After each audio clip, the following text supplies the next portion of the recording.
know why I'm here. I really don't know why you're here. And I say that in jest only because I know that some of you are probably interested in this building that you see on a regular basis and have never been inside, and you want to know what's going on. There's other people who like architecture. They're church groupies. They like hearing about the history of churches. You like Wheaton. You live here. This is your community. A little extra history is not a bad thing. Or maybe you had nothing else going on Wednesday and this seemed like something to do. Regardless of why you're here, I'm glad you're here. Thank you so much for supporting me and our church and this program. So I'd like to take you back to early Wheaton, and with any kind of luck, this will all work. So we're off to a booming start. No. Okay. Well, there must be another way to do this, because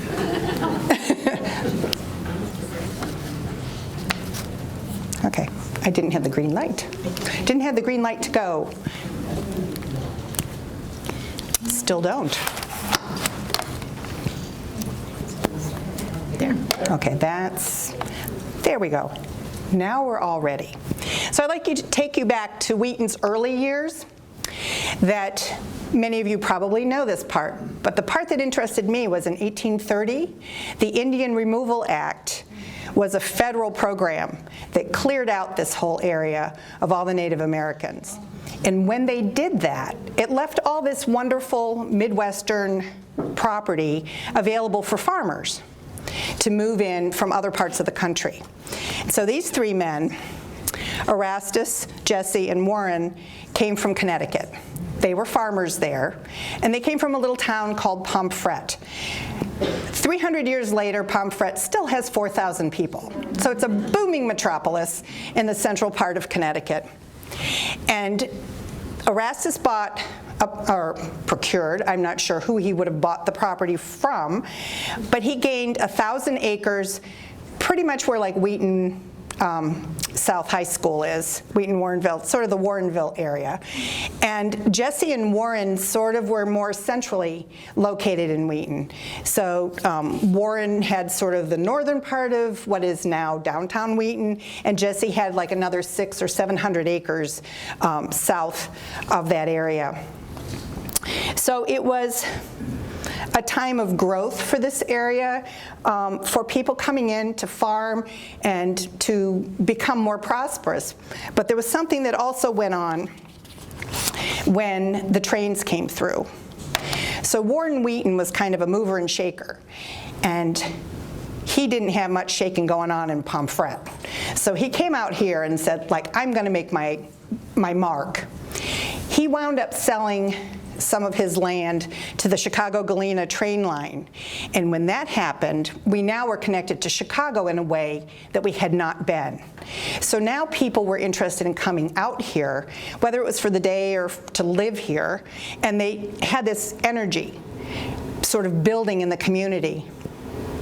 The next thing is we had Wheaton was incorporated, and the population was a booming 646 people. And I love the precision, 646, not 7, but 46. So then we get into the Civil War. You know, that upended everything for everybody. But by 1867, Wheaton became the county seat. And that was a very prestigious thing, and we all know the hassle between Wheaton and Naperville and all that good stuff. But Wheaton became the county seat at that point. And again, that was another prestigious thing that Warren Wheaton moved along. Wheaton College is named after Warren. So Wheaton College was not originally Wheaton College, and because of his benevolence, they decided to rename the school after him. 1871, the Chicago fire. So now downtown Chicago's decimated, and the people who live there are like, hey, this might not be the best place for us to live. We're living close together, there's a fire, we got wiped out. Maybe there's places out west that might be of more conducive to a happy life. So they started looking out in these west suburbs and moving out of the city, and they came across Wheaton. And now the Chicago businessmen arrived. These were men who came into the area because they were going to make a mark in business. They were interested in commerce. They were successful when they got here. They were not trying to make their mark. They already were established. The first person that we talk about is Judge Thomas Drummond, who became a federal level judge. He started down in Peru and has moved up. So he kind of kept going up through the ranks of judgeship until he was made a judge of the circuit up here.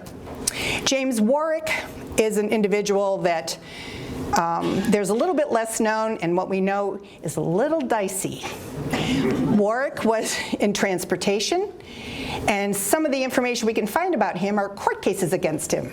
So we're really not sure exactly what he was up to, but we do know that within 10 years he was gone from Wheaton. So not sure if he went under his own volition or not, but be that as it may. And then we have the Shearson family. And they were prosperous corn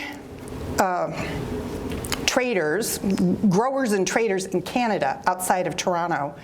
And they came here because Mr. Shearson, whose name is William Frederick Arundel Shearson, by the way,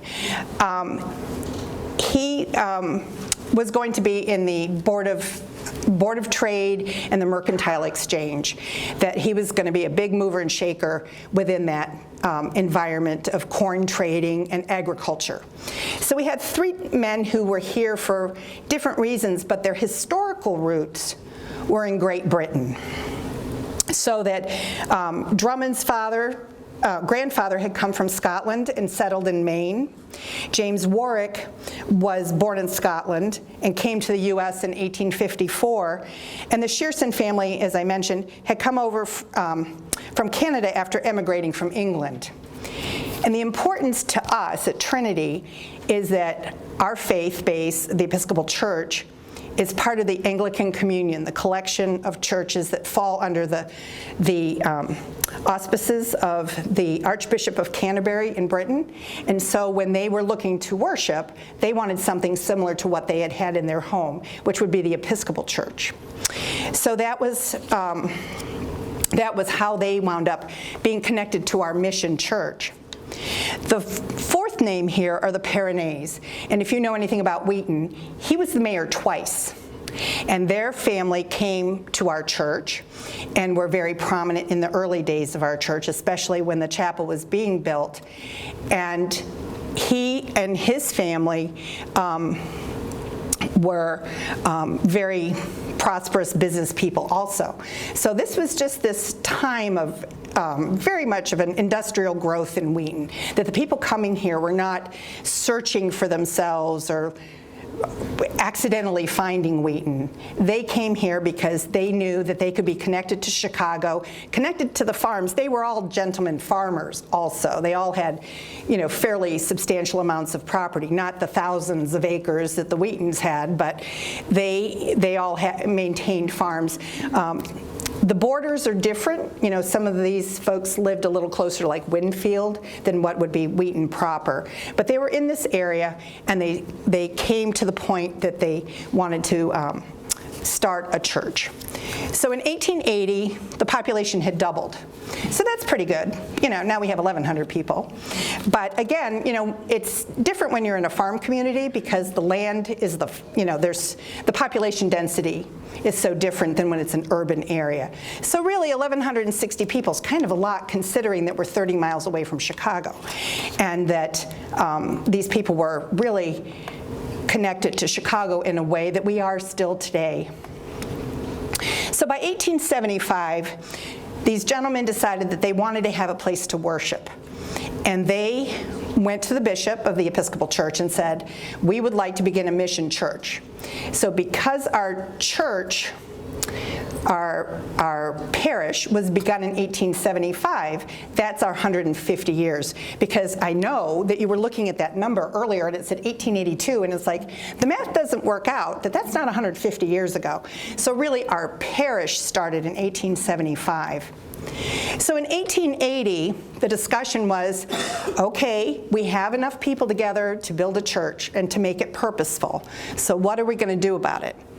So they start looking, I can only imagine, nobody told me this, I wasn't there, but the predominant styles at the time were the Queen Anne homes, the ones that, we often talk about, gingerbread homes. That was a really predominant residential style, and of course we still see homes like that here in Wheaton. The Richardsonian Romanesque was based on this architect by the name of, oddly enough, Richardson. And his big thing were these massive stone buildings with these rounded arches and very heavy buildings, very bulky buildings. And then there's our little wooden church that's Gothic Revival. And there's a lot of names for the style for a lot of different reasons. And we'll get into that in the next part. So a little bit about the engineering. You talk about a Roman arch. People are familiar with that. It's round. It has a keystone on it. But the big thing about that is the building is bulky and heavy. So think of it as a sumo wrestler. He's got big stocky legs, big body, little bitty head. No, but he's sturdy. He's sturdy. And the churches that follow the round Roman arch are like Byzantine, if you've heard that phrase, the Byzantine churches. So the church in the upper right is actually the Basilica of St. Louis. They cannot put in large windows because their walls are thick. Because like that sumo wrestler, they have to have heavy structure to support the roof and the upper stories of the building. So they also don't have a lot of windows for light or for storytelling or for any other purpose. So what do? They cover the interior with mosaics. So you cover them with mosaics or you cover them with frescoes, but you don't have the light coming in the way you do in other styles of buildings. Doesn't make them less beautiful, they're just different. The Gothic is much more like the model on the runway. Long, skinny legs and prone to falling over. So you have the Gothic arch, and it's a very lovely structure. But it does have one fault, and that is that if you don't do the math right, it can either implode or explode. So they're finding that many of the churches in Europe that were built centuries ago did not have exactly the right math, and that they're falling apart where those little horizontal lines are on the drawing, that they're either falling out or some of them are starting to cave in. And so they're doing a lot of structural reconstruction on these churches. And indeed, that was even a problem at our church that I'll talk about later. And one of the ways they solve that problem is that area that I have circled on Notre Dame de Paris at the bottom is, you've heard, flying buttresses. So there's two kinds of buttresses. One is a buttress that just is an addition to the wall, and it provides support. In effect, you're giving it sumo legs where you need it. Or you have these much more graceful flying buttresses, and the flying part refers to the fact that they extend out of the building and down to the ground, and they help transfer the load of the roof and the upper part of the building to these external structures, and that helps support everything. So the picture on the right is a reminder of how graceful and how light-filled these spaces can be. That's the new cleaned Notre Dame that was just reopened last December. So it's quite extraordinary. They said that it hasn't looked like that since it was built. And parts of it were built in the 1400s. So it's been a while. And I saw it probably 10 years ago, and it had not been obviously restored. And the first impression is, wow, it's really interesting, but boy, is it dark in here, because all that stonework after all the years had aged, the smoke, the incense, the candles, breath, that had darkened everything. And now I look at it and I'm like, that's absolutely not the church that I was in. But it's quite astonishing, and the fact that they could even get it open for people to come in is breathtaking. We were there just right before the fire. So in 1872, this gentleman by the name of Richard Upjohn published a book called Rural Architecture. And his contention was that we can create these beautiful buildings that are smaller in scale, easily obtainable, and the Episcopal Church grabbed it. They're like, we're going to take this and run with it. So there are hundreds of churches, mostly on the eastern half of the United States, that were built in this style, including St. John's Episcopal Church, which predates our building by several years. And some other ones that are on here that have the structure. So the idea was that he proposed, and tell me if I'm wrong here, sought to provide, quote, designs for cheap but substantial buildings for the use of parishes. I don't know a church that wouldn't be attracted to that. And so in the late 1800s, there was there artists and designers in Britain were pushing back against the Industrial Revolution. And so when we talk about like arts and crafts or a craftsman home, that's all springing from this turning our backs on industry. And they wanted to show the building, how it was built. They wanted to show the craftsman touch. So it's things like rough-hewn beams, pegged connections in the walls, exposed parts of the building, because they wanted to show that a craftsman was involved. So that was the arts and crafts movement, and because the Episcopal Church was attached to Great Britain, then it kind of all became this synergistic thing where this became a very appealing way of approaching the church buildings. So these ideas that Richard Upjohn provided in his book, it was widely circulated, and it became a little bit like the Sears houses, where you'd get your plan and build your house. Well, it was kind of like, here's a bunch of ways you can manipulate it, but you can see that the local architects just had a field day with like, hey, we can put something else here. We can make it a simple structure. We can add this, we can add that. So we have, bell towers, we have all kinds of like little filigree things, but it's all showing off what the craftsman can do, and that was a big deal. So here back to Wheaton, this, I love the photo. So the first photo is Henry Dan Compton. He worked with a man by the name of Aidan Childs Street here in Wheaton. So he was a big builder of homes. So Henry had been in the Civil War. That's his Civil War picture. And then the other picture is when he was fat and happy in his old age. Same man. So that was taken when he was in his 70s, and actually it was some celebration in the 1920s at Trinity. That's the exterior of the building there. And so he was responsible for doing the construction of the building, and that we're certain of. The thing that I keep pushing back on, and someday I'm going to get this answered for sure, is that Treat and Foltz were identified as the architects. And the reason why I feel that there's a little pushback there is that they were downtown Chicago building these very large commercial buildings and mansions in that Richardsonian Romanesque style. Stone and everything that goes with it. Their buildings would have looked like the DuPage History Center, that. So like, you look at our church and you look at that building and you're like, So it's kind of like, why would they be interested in designing this chapel? Maybe they did. But they're a very small firm at this point. They don't have 100 underlings, so it's not like they handed it off to a new architect.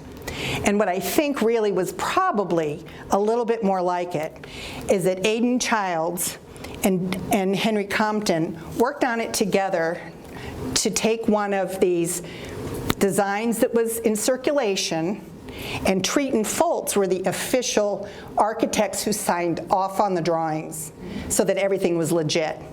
Now, the men in the church were connected to Chicago, and it's very likely that they knew somebody, either Treat or Foltz, or maybe somebody who worked for them, or that they knew that it was a prestigious firm, and that was, kind of a cool thing.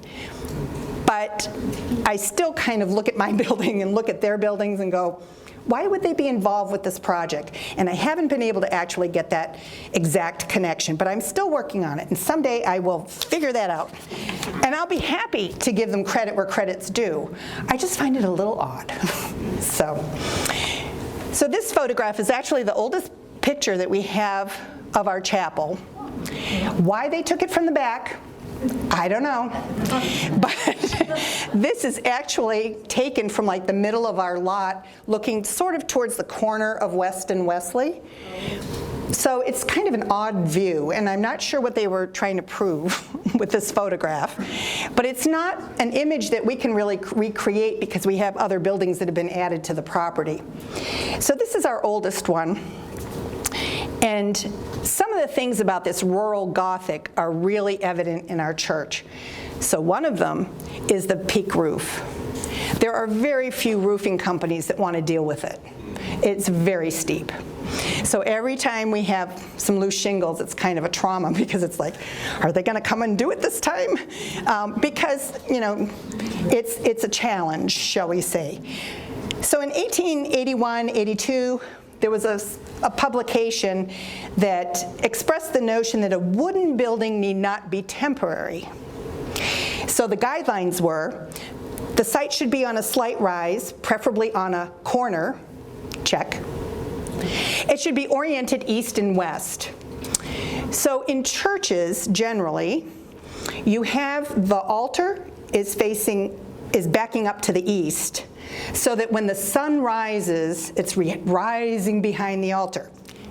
We couldn't make that happen. So it faces east-west. It's just that the altar's at the west end and the front door is basically at the east end on West Street, which is also difficult to explain to people. The east end is on the west side.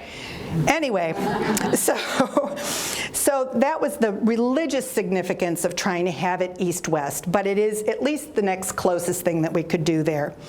So even though Trinity is a little bit backwards that way, the floor plan is very much why also part of this idea of keeping things simple. So the nave is the part where all the pews are. So that main part was supposed to be just straight. Sometimes people refer to that as a basilica shape because it's just straight. There are no arms, like a lot of churches have side chapels or side parts of the building. And then the area that's the small end on your left, that's where the altar is. They suggested that to have the perfect church, that area, the apse, should be slightly smaller, which it is. So we have all of those lovely little things going on. At the same time, power tools, or power-aided tools, they were probably steam-driven, were becoming important. And so they did scroll work, which is why we wound up with the gingerbread houses, because they had new tools and they could do all this crazy cutting of wood and making it decorative. So because we're kind of keeping things simple, we do not have a lot of excess decoration on the building. But you can see over the doorway, there's like a little arch. On the front of the building, above the windows, there's a little bit of detailing. So the exterior is really very serene and very simple. Many of the Gothic churches were painted brown. I grew up in New England, classic little white church on the square. That really wasn't reality for a lot of places around the country. So brown was not a particularly unusual color. So our church was brown. And then somehow somebody decided in the 1920s it should be painted white. So it was white for about 10 to 15 years, and by the 1950s it was brown again. I don't know what went on there, but we have some of these pictures and it's like, oh look, it was white. But we have had some historical work done, and this was the original color. The other thing is some of these rural Gothic buildings had vertical siding, and later styles like ours has the horizontal. And that has also been a challenge in trying to get pieces replaced over the years and staying true to the style of the siding. So it's an interesting sort of piece of property from that standpoint. It's a very, humble building, but it's really a fascinating building. So this is our main. This is from the back of the church, looking up towards the apse, towards the altar, and it seats 140 people, which was, 1/10 of the population of the city at the time. So they were thinking big. And in reality, we refer to this as our chapel, but it's really our historic church. And because we have another church building on the property, we have resorted to calling it the chapel. But a chapel generally is a place for private contemplation, for small services like a baptism, or just quiet prayer. And so they often only seat maybe 10 people, maybe even less. If you've ever been in a really big cathedral, there's what they call like little chapelettes along the outside, and there's just usually like a kneeler there, and that's all, and maybe some candles. That's a chapel. This is really a church. And we use this church 3 times a week on a regular basis. So it is not just a historical monument. It's a living part of our parish life. That we have services Wednesday morning, Saturday night, and Sunday morning. And then our main church is used for our larger family service later Sunday morning. So we have historical records about things that were donated to dress the church. And one of the other mysteries I haven't been able to solve is someone donated what they call a choir screen. And a choir screen is either wood or metal that goes between the riffraff in the audience, in the congregation. So it's between the congregants and the mystery of the church at the front. And because it's kind of a small building, I think they may have felt that that was a little oversold, that they weren't going to put that in, because I don't have any photographic reference at all of what this screen would have looked like. And it would have blocked a lot of the view, even if it was made out of metal. There's a church in Chicago that has a metal screen, and it's very open, but it would have been very distracting, I think.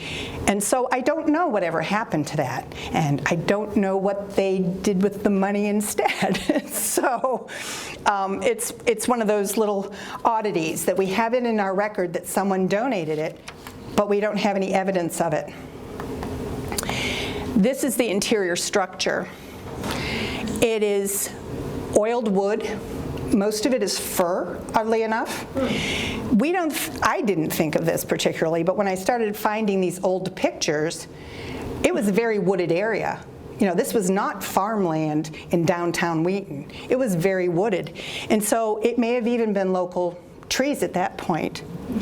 But the structure here is called false hammer beam trusses. And what that is that they have this work up under the roof, and that's taking all the structure. There is no attic. What you're looking at is the underside of the roof. And all of that structure then transfers the weight to the sides. And then there's these little short, what they call hammer beams on the wall in the upper right there. And that transfers the weight to them. When you talk about a building structure architecturally, they refer to the walls and the ceiling as the envelope. Well, in order to make the envelope more rigid, they actually attached the pews to the outside wall. Well, I didn't think anything of that. It's a small church. You've got an aisle down the middle. You're good to go.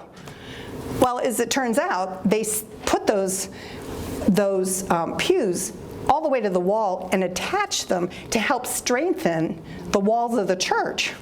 And if you ever go in our chapel on a breezy day, it has a lot of creaking. It's like that old wooden floor. The whole building is like an old wooden floor.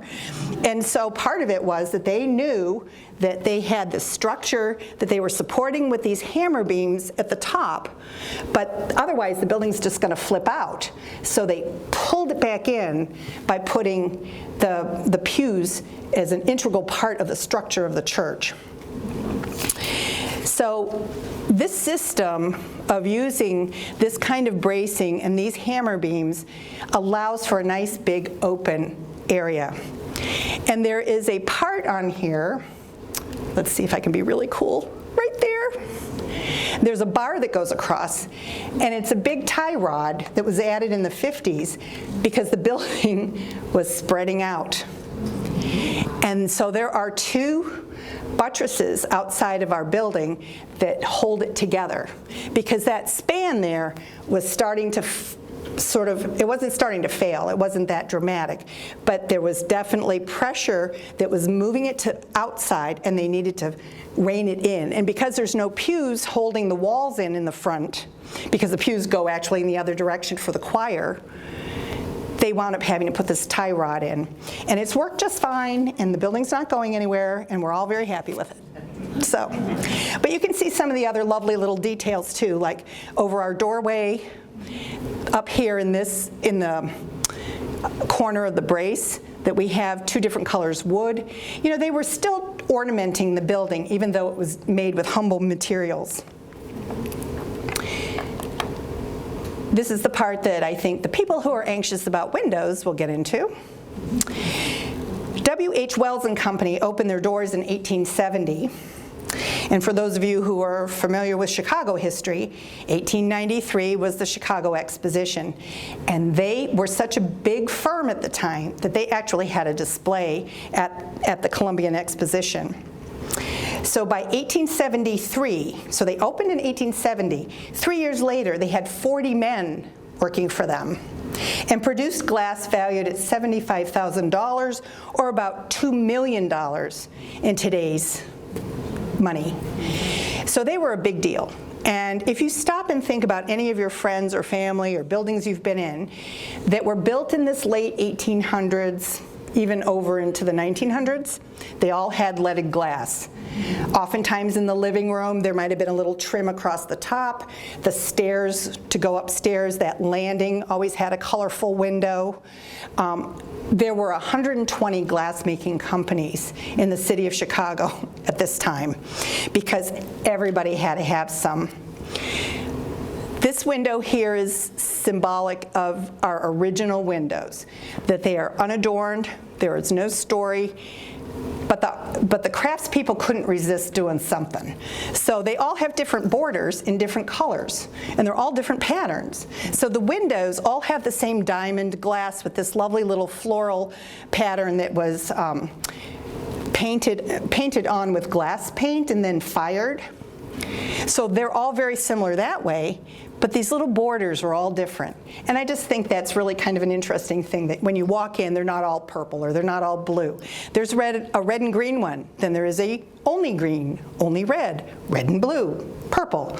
So it adds a liveliness to the windows that is not necessarily a common thing. These are some of the glass windows that are at the front of the church, here on the left, and the patterns are painted on and then fired, and because of the technology at the time, some of the firing is uneven.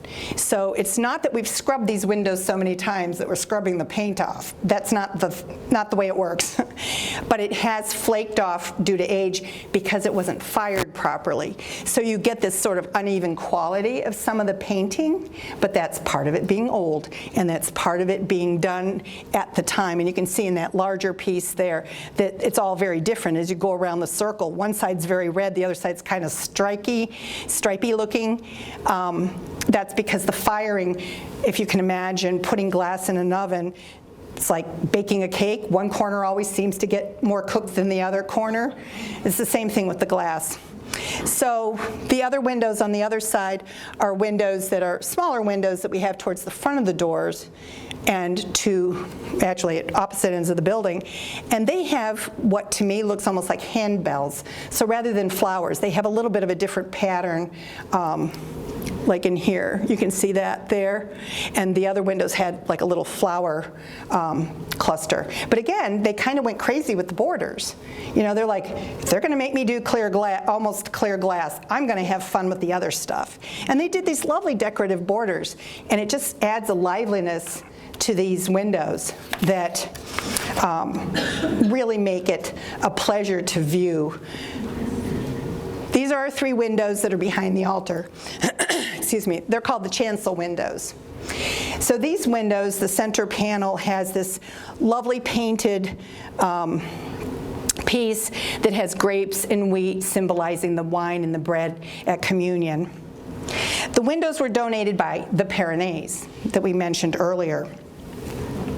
That he had come up here to begin an investment firm.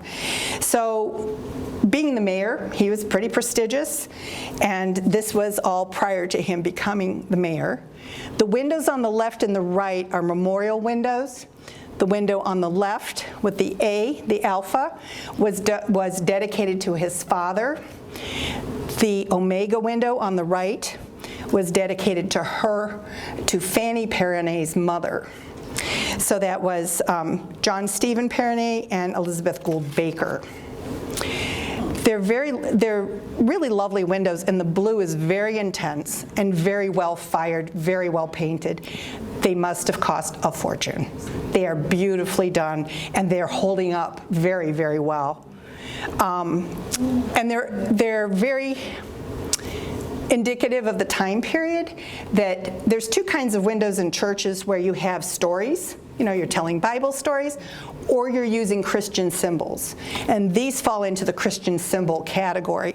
And the vibrancy of the color and the patterns is all very much a part of that craftsman style that was very popular in the 1800s, or the 1880s.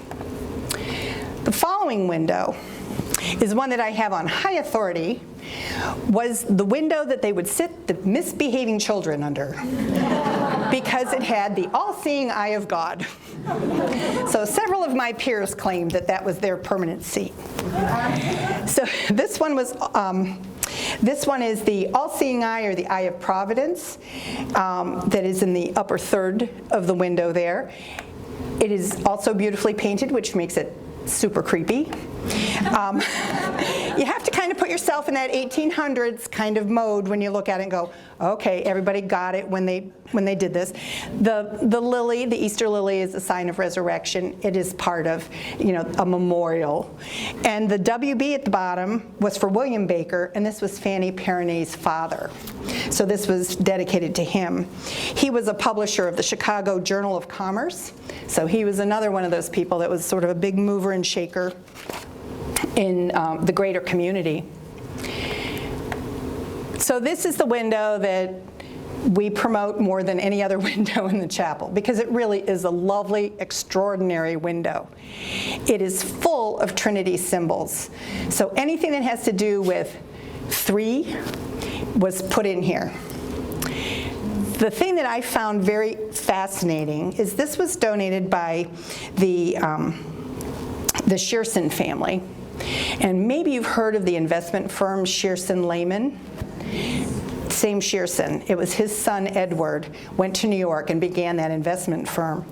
So they were very well connected, very wealthy people, but they had the misfortune of having 8 children, 2 of whom died. And so this was dedicated to their daughter. And it has, in addition to her information at the bottom, actually they had 1 daughter who died, but it has 3-leaf clovers.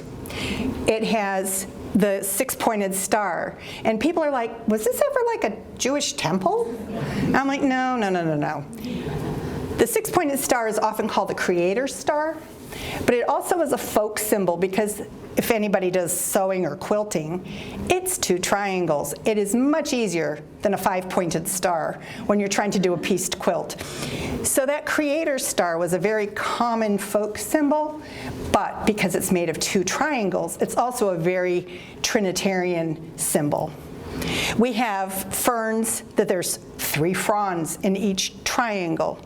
We have the Borromean interlocking Ballantine windows, that we have 3 inner circles and 3 outer circles. We have triangles, overlapping circles. So it is just full of Trinity symbols. So it is Trinity to the nth degree, that when they put this window together, that was what they had in mind. Let's put in everything we can think of that has to do with the Trinity and make a beautiful window. The window in the upper right is from Galt, Canada, the family home of the Shearsons before they moved here. Oddly enough, their church was named Trinity, and their church is still standing. It's still a place of worship in Canada, and that is their window. And there's a lot of commonality. Now, obviously, it wasn't the same artist that did the 2 windows. I'm not thinking they brought somebody in from Toronto. But as the Shearsons commissioned this, they clearly had fond memories of their home church and sort of emulated a similar style for that window. It has different iconography, but there's a lot of similarity to it with the triangles and the plants in 3 pieces and that sort of thing. Immediately below that window is what we refer to as the Drummond Memorial Window. And this is Judge Thomas Drummond, had 8 children, and they're the ones that had 2 daughters who died. And that's their initials are on the bottom of this window. It was dedicated to them. And this one is full of Christian symbols. Without telling a story, these are symbols that people, especially of that time, would have been clued into. So there is Christ as the anchor that we have in that one medallion. We have a cross with, again, clovers. We have mustard seeds.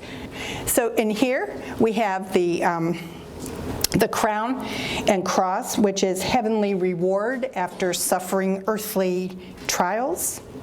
We have olives and branches, which is another part in here in the medallion. And then we have a quote from one of our prayers is in here. One of the things that makes this interesting is these little areas in here are like bottle bottoms. They're called rondelles, so they add a texture to this window. And it's a very large window, so it's very impressive. It really is very dynamic color. The variations of color is just very stimulating. Nobody was worried about having a theme, just in case you were wondering. So because these were all memorial windows, they were very personal to the people who had them designed. So they just designed what was appropriate for them, and it was installed. So it's a lovely, lovely window. This next window is really an odd memorial window in that we have no idea who this is. It has an initial at the bottom. They put the buttons too close. This area where there's the initials and the date, we can't figure out who that is. I mean, JS, you would think, well, it's the Shearsons. 1854 was before the chapel was built, but that doesn't track with anybody from his family, so we don't really have any record, and I don't know why, but we don't. The butterfly is another symbol, another memorial symbol of resurrection, and then we have the descending dove. On the right-hand side, there's a Maltese cross that has letters in it. It is the paint is beautiful as the paint is on the butterfly. It is totally not on the cross. It's difficult to read, and we've never really been able to quite figure out exactly what it's referring to. So it's kind of our one mystery window in the church. So in 1882, the church was finished. It was consecrated. The population of Wheaton had grown by another 50%, up to 1,600 people. In 1893, the Columbian Exposition happened, and that got everybody excited about a lot of different things. And so we installed an organ, a big pipe organ. At the time, it was $1,000. So, in today's money, it would be a lot more. By 1900, we had over 2,300 people. So the city is definitely growing. The parish is growing. Everything's going really well. By 1900, that was our last memorial window gets placed, and then it stays kind of put for about another 50 years. So our final memorial window is this one. This one is called the Resurrection Angel window, and this is also the Drummond family. That this was honoring Judge Drummond when he died, and it was placed by his family, we think in about 1910. It was designed by a woman from Lombard who had studied at the Art Institute, opened up her own studio in the Arts Building across the street from the Art Institute. And she was primarily a jeweler, but she did glass, she did jewelry, she did a number of different arts. I personally found out about her when we did our program in 2013, when we were in 2012, when we were doing the 130th anniversary of the building. We started doing some of this research, and I was at the Historic Society in Lombard talking to them about borrowing garments for this fashion show that we were going to have of wedding gowns, historic wedding gowns. And she said, "Hey, have you ever heard of this artist, Christia Reed?" I'm like, "No." She says, "I think she designed a window in your chapel." So it turns out that she did, that this was a piece that was very much of her portfolio builder. This was something that was such a wonderful window that she really garnered a lot of attention for this. She produced exquisite jewelry and watercolors, and I think her painterly approach to this window is very evident. It's very different in style to the other windows. The thing that I like the most is on this angel, we have this, it's glass, it's called opalescent glass, it's kind of milky. Her halo is much more transparent, and when the sun hits the window, it glows with a burst of light that is very different than the rest of the window. I mean, the whole window is nice and bright and lovely, but that just is so much more substantially bright because the glass is clearer. And it was just a really clever bit of artistry in it. It is done much more in the style of what we think of as Tiffany windows, where they used glass that followed the shapes. There are pieces that are painted, like obviously her face, her hair, but things like the flowers and the flower petals, there's little ridges in the glass that follow the shape of the flower and so forth. And it's a very artfully done window. And then there's the large memorial plaque at the bottom, which is a very sort of 1910 sort of expression.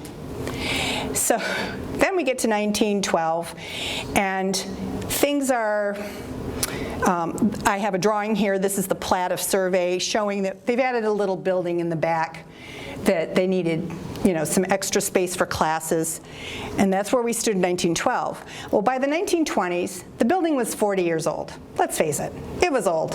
It was time to get a new building. New century, exciting, like let's do something really cool. So they came up with this layout. They were going to tear down the chapel. They were going to build a new sort of Anglican, English-inspired extravaganza. And if you think about Gary Methodist here, Gary Memorial, very similar in style. It was going to be stone, it was going to have a huge parish hall, it was going to have a little itty-bitty chapel, it was going to be quite astonishing. The most amazing thing to me is that it was going to have a swimming pool in the basement. And that's what the drawing is on the bottom. So in the 1920s and 30s, the churches were part of the community in a recreational way. It was a way to keep kids off the street, much like it is today. And so when they were looking at building this, they were like, we'll put in a swimming pool. And if you've ever been to historical homes built in the 20s and 30s, often they had saltwater pools in the basement or the lower level. That's what we were going to have, and I am ever so grateful that we did not have to remediate that. So this didn't go anywhere. But what did get built was the parish hall. So it runs from behind the chapel to what would have been this new big church. And that was built in the 20s. That was built in 1924, and that's still the building that we're working with now. We've had it remodeled and added on to. But it was built with a 2-story ceiling to be used as a basketball court, and it had a stage at one end so that we could have programs of betterment and music and theater and those sorts of things. And it had a lovely sort of carved arch around the opening, and that remained in place for a good long time, right, Catherine? So it was there on into the actually up until the 90s when we had it remodeled. This is the white church phase. So they were looking at this and saying, what are we going to do? So they wound up building the little building that's darker in the back. That was the parish hall. The building on the left was a small meeting room. And that stayed in place now for quite a good long time, until the baby boomers arrived. And when we arrived, there was no place for us to go. The church holds 140 people. We had 300 children registered in our school. So it was kind of like, we need a bigger building. And over the years, it was like, well, we'll just kind of patch. By 1950s, they're like, we cannot patch. We're running kids across the street to the rectory for preschool. We have kids in the basement. We have kids in the parish hall. We have kids in the church. The kids couldn't attend church with their parents because there was no room. So in the 1950s, they're like, we have got to get a new, bigger building. And again, they're going to tear down the chapel. So now they're going to tear down the chapel. They're going to connect a new, smaller chapel that was only going to seat like 20 people and connect it to the main church with a covered walkway called a cloister. And again, it was going to be this lovely extravaganza of a building. And somebody said, I don't know that we have enough money to do all that. This is going to be really, really expensive. We'll deal with the chapel. We've got a parish building. We're good. Let's just build the bigger church. And that's what they wound up doing in the 50s. So we wound up having that building. They began doing, the priest who was the priest in charge at the time had to have spent almost every waking moment raising money, because it was an extraordinary thing to build the church, provide all the windows, all the furnishings all at once. Most churches, it's like, we'll build it in pieces and in stages, and we'll add stuff as we go. He wanted it to be complete, and he knew that he was going to be leaving the parish for another position, and he wanted to have it all under his control at that time. So that was kind of an interesting thing. But that's twice now that they tried to tear down the chapel, and they decided not to. So by the 1970s, they said, look, if we're going to have this chapel, we've got to fix it up so that it's not going to fall on anybody's head.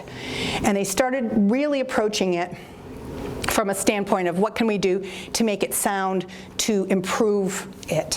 One of the things was that the floor was very slopey. Well, if your floor slopes, it's probably because your underpinnings are messed up. And that was true. So they did a tremendous amount of work in the basement, shoring up the floor, getting things straightened out. They did an architectural reevaluation of it. And in 1975, it was our 100th anniversary of the parish. And so they were looking forward to that, and they're like, we want to get this fixed up. And they polished, and they fixed windows, and they did everything they possibly could to bring it up to really beautifully polished finish. And in 1978, it wound up on the, they had it added to the Register of Historic Places. So the Register of Historic Places started in 1966.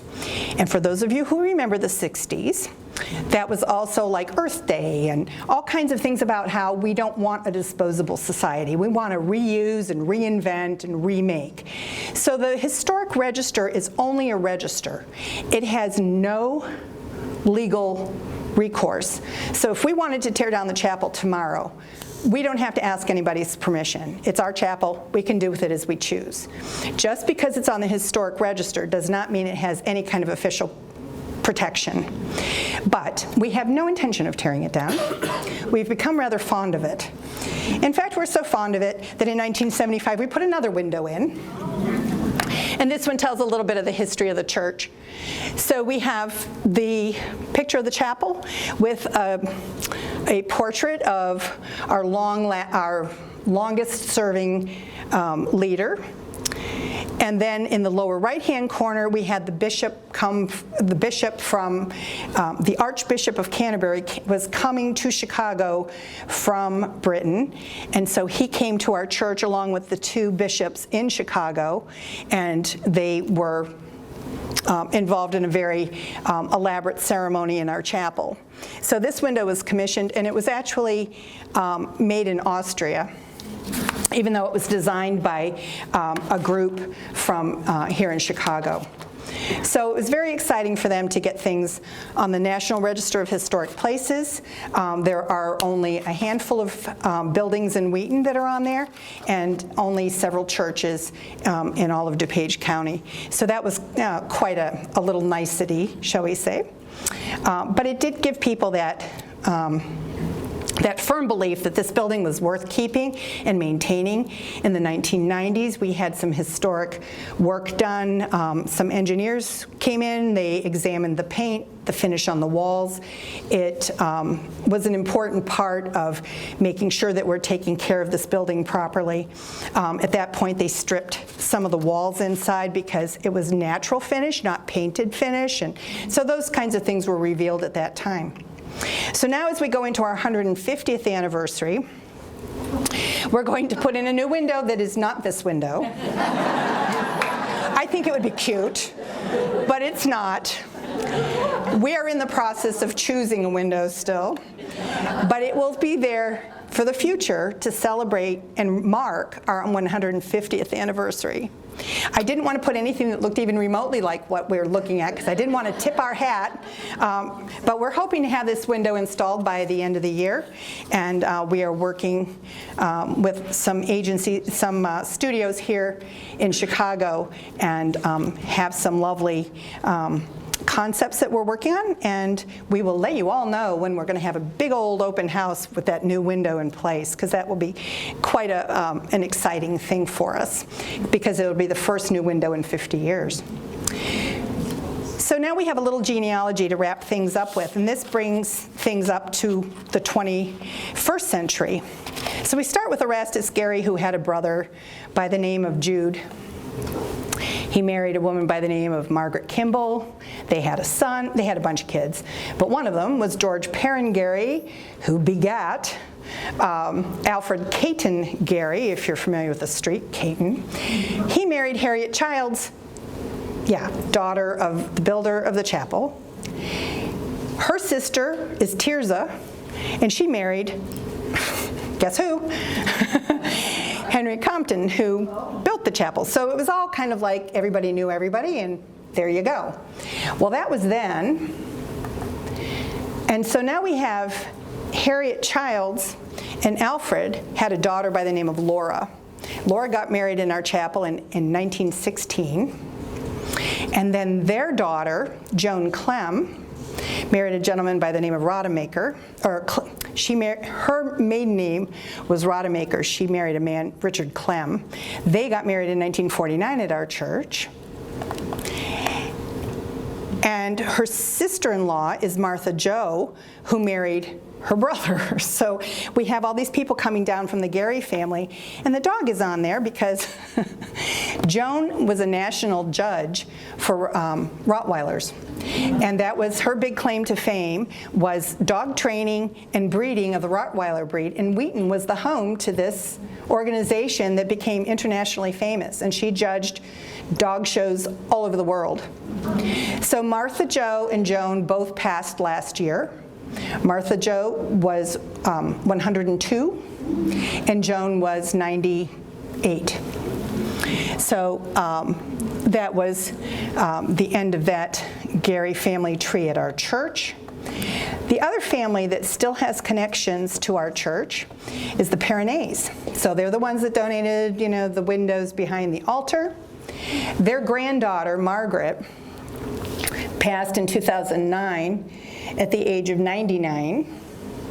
She married Judge Bertram Rathje, who was an attorney. They had a number of children, and 2 of them are still affiliated with Trinity Church. So we go all the way from the Perrinays, who put in these windows in the 1880s, all the way to 2025, and we have this direct line back to them. So it makes it really a very intimate experience to have people that we have known intimately in the last handful of years who were connected all the way back to the founding of our church and the building of our chapel. So, credits. Thank you to everybody for coming. Thank you for the historic group for allowing me to do this, and the library welcoming. I am open for questions. If you have any questions or concerns or points you'd like to point out. Yes, sir. Great. Let me come to you with the microphone. Just a moment, please. Very interesting. Graham Burnham.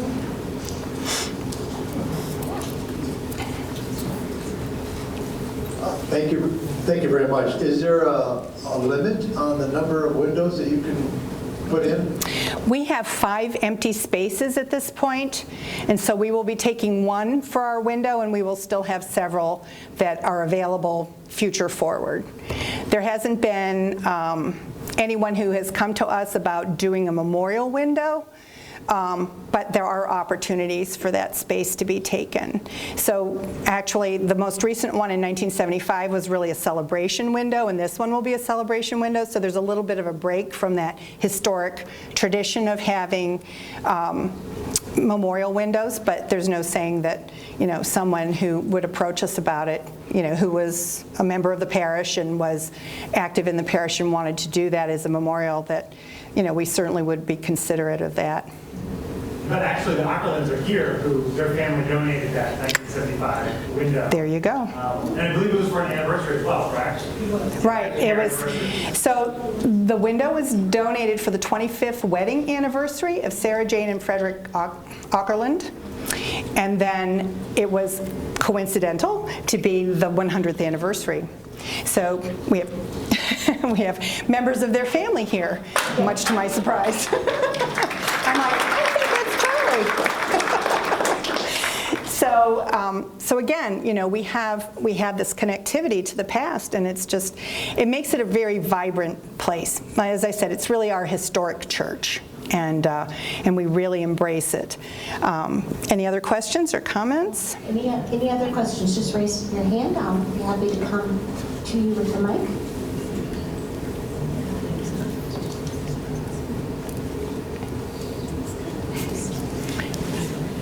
There you go. Thank you very much. Great presentation. Thank you. Given that all of the walls are wood, it appears that are they oiled? Yes. Given that sheen and Yes. everything? Okay. Yes. That's where we had them painted, because we thought that's what it was. And then when we had them analyzed, they said, no, they were originally oiled. So if you are very carefully observed, you can see sort of little edges where there's still a little bit of that discoloration from the paint. But that's what gives it that lovely contrast between the wood that's darker wood, the wood that some of it is painted wood, and then the majority of the walls and the ceiling are all oiled.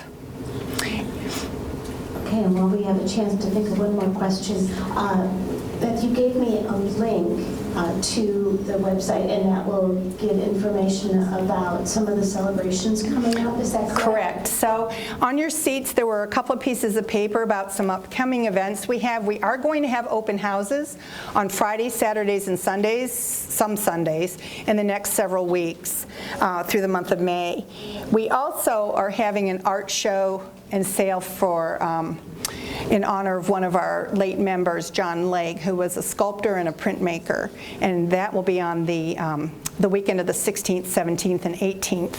That's the next project I have to get to, and do another PowerPoint. And so there's that.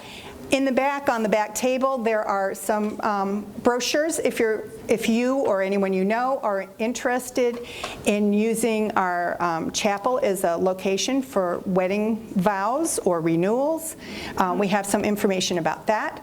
And we also have little window clings that are printed like our rose window, and so you just peel off the back and stick it on your window, and it's transparent, and it gives you that effect of stained glass, and it's just kind of a charming little thing. And if you're interested, they're back there. So those are things for you to keep in the back of your mind, but you are welcome to come to our open houses. It's 10 to 2 on Fridays, 10 to 2 on Saturdays, and on the Sundays that will be open, which the next time will be the 18th, is from noon until 3. So I hope that some of you get a chance to stop by and see it in person. And the link that we refer to is the parish link, and there's further information about the building and things. And most of what I covered here is online, and you can review it at your leisure. Okay, thank you. I think we have one more question. when the organ and pipes were removed, they made a wall that looks like the rest of them, except that it doesn't. Was the wood not available anymore? Some of it has to do with the age of the wood, but some of it, I believe, from the notes that I've seen, the pipe organ was removed and we had an electronic organ placed in the back of the church at that time in the early 1970s. They wanted to maintain some of the look of what was originally there. So there was actually an arched opening where the organist was. So they left that and then filled it in with wood. And because the wood that they were trying to match was already aged wood, they have the right species and the right color, but it doesn't quite match up because it doesn't have the aging from the wood that was already, almost 100 years old. But they wanted to leave that trim there as a reminder of what was there. So rather than stripping that all out and just making it a big flat wall and replacing the whole wall, they chose to just patch the doorway, as it were, in there. So that's... So thank you so much, Beth. Well, you're welcome. Thank you.